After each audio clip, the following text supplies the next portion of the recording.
crunchy saba balls with ube and cheese. Tara, wala na patumpik-tumpik pa dahil dito sa Reels ay tuturuan ko kayo ng another recipe ng ating saba. So, pinalabutan ko lang muna ito ng mga 10 to 15 minutes, takpan para mas madaling maluto at hanguin na natin ito.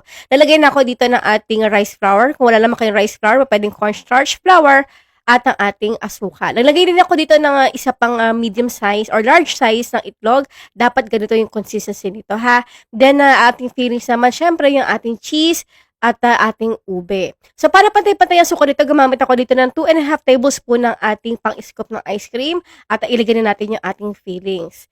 Fillings talaga. So, parang pabilugan lang natin ito at ilagay sa freezer for 1 hour para namang tumigas ng konti. Sa breadings naman, harina at idip lang natin ito at ng ating panko breadcrumbs.